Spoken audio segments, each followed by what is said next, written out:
Hey there mga my loves, Capricorn! Thank you so much for always staying here with me in this channel po. So yun nga no, bago tayo magsimula rito sa reading na to, reminders muna tayo na hindi po all of you ay makaka-resonate.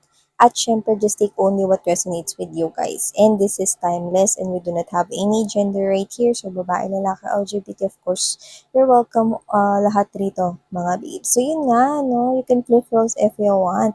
And of course, our content would be, let's take a look at no, bakit ba ganyan ang pakikitungo niya sa iyo, Capricorn. So kung sino man yan, pwede yung specific person that you're thinking right now, no, after I said that content.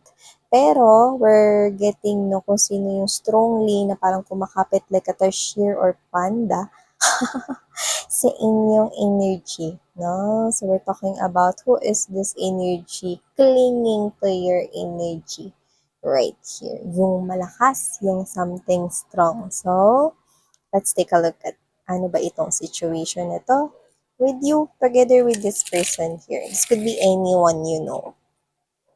Spirits and angel guides, this is for my Capricorn. Bakit iniiwasan or bakit ganito yung pakikitungo nitong person na to sa inyo?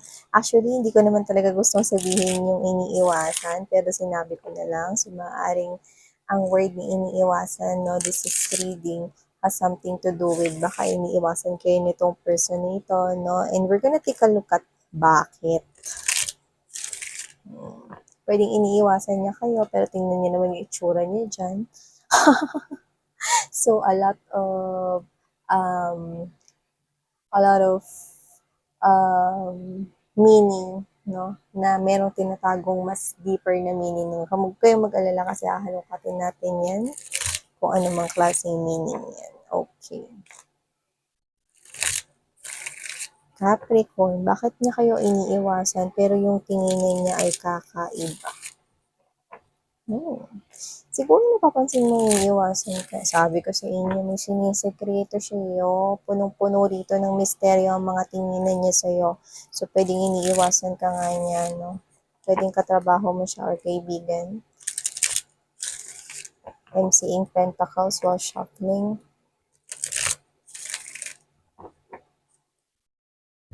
Alam mo kung sino man ito, I do get, no, na hindi negative kung bakit kanya iniiwasan. See?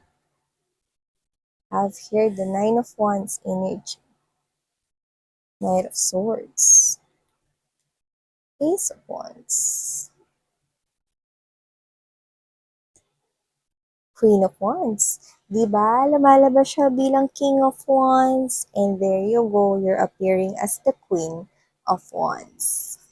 This person is seeing you as a perfect match para sa kanya. Yan.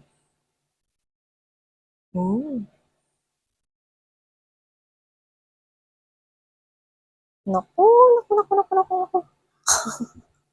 Naku, naku, naku, naku.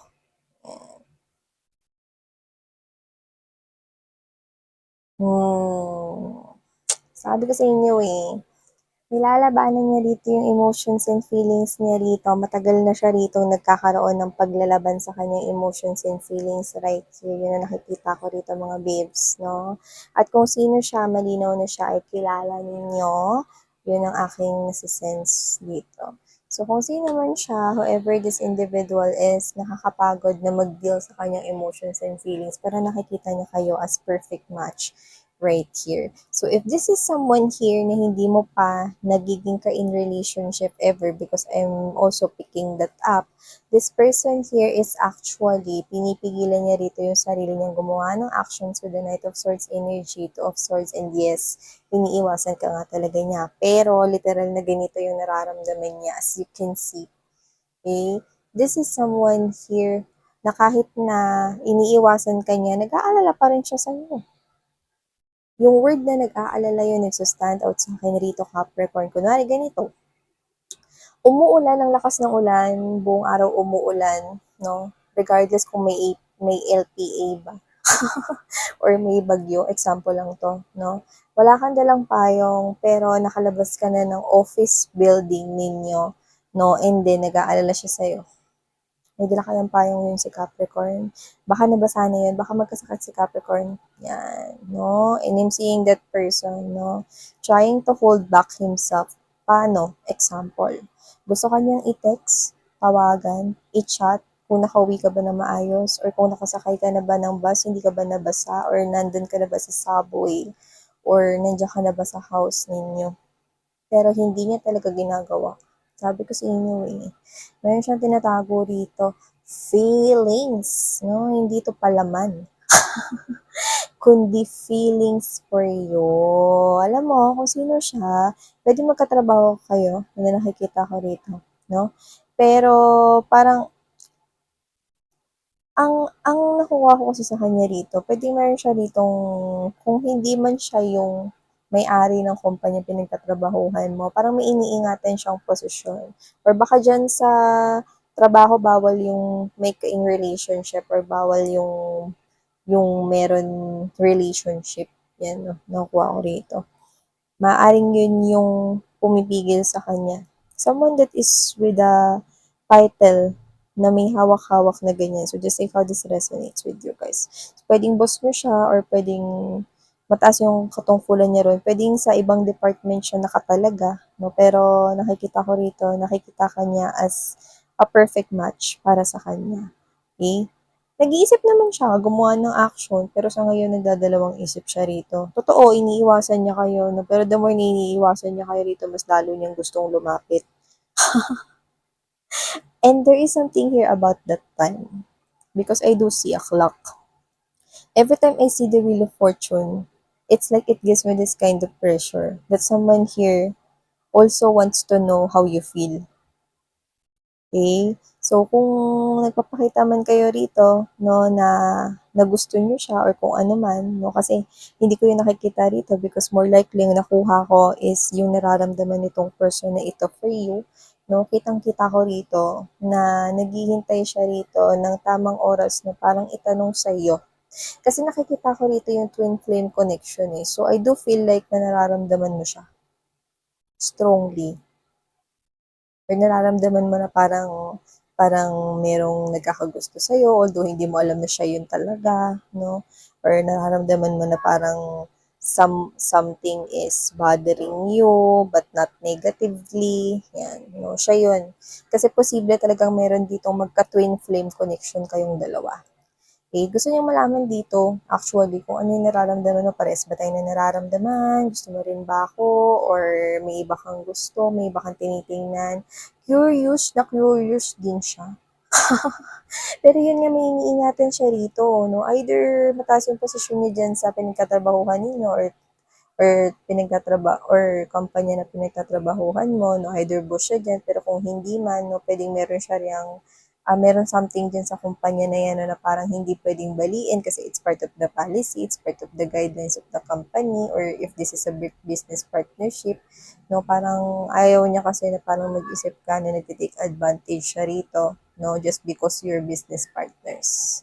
Kasi lumalabas kayo bilang matalino. Yan, no? Not necessarily na meron kayong tangan-tangan na trophy nung bata pa kayo. Pero dito kasi you are someone here, no, na malakas yung, na strong yung ano niya, no? Yung pagiging leadership niyo. Doesn't have to be na leader na as in lagi kayo nangunguna sa lahat, no? Ibig lamang sabihin nun is kayo ito, no, na hanggat sarili ninyo ay yung papabuti, push. Yun.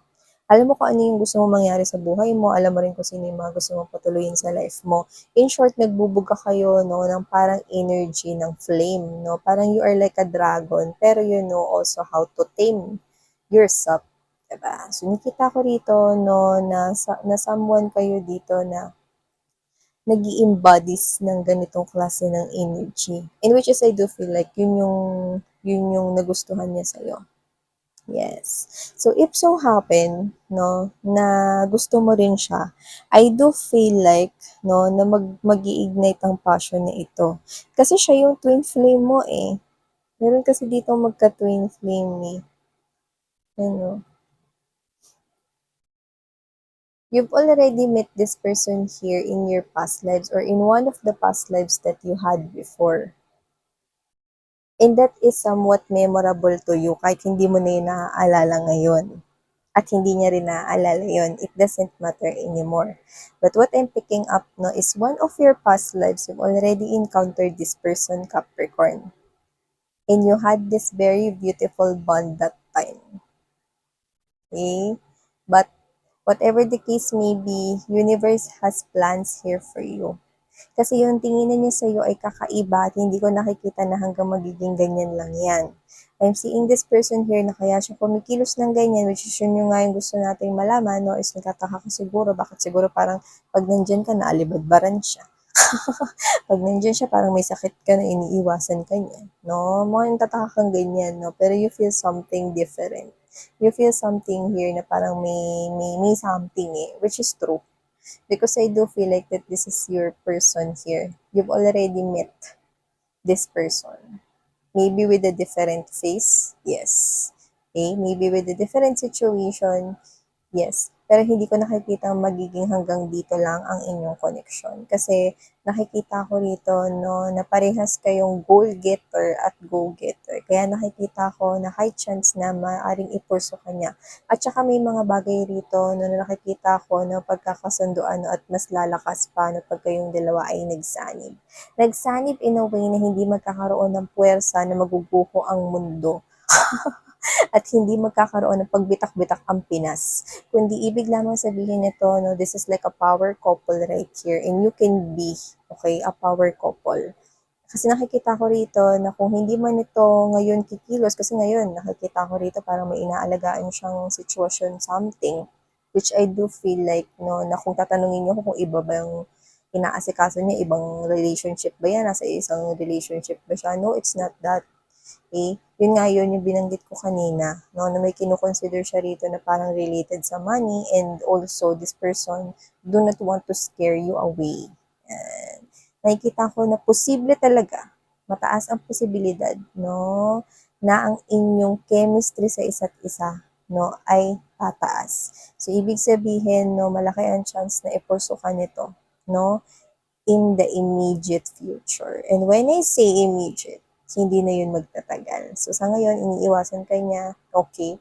Pero nakikita ko na nahihirapan siyang iwasan ka rito. Kaya nakikita ko 2024, expect, okay, na may maririnig ka, no? Na hindi lang letra sa bibig niyan, kundi sentence. Sentences, paragraphs, not just phrases. So yes, no, you will hear from this person, okay? 2024. Watch out because you'll never know. Yes, thank you so much, Capricorn. Sarang hayo, love, and light.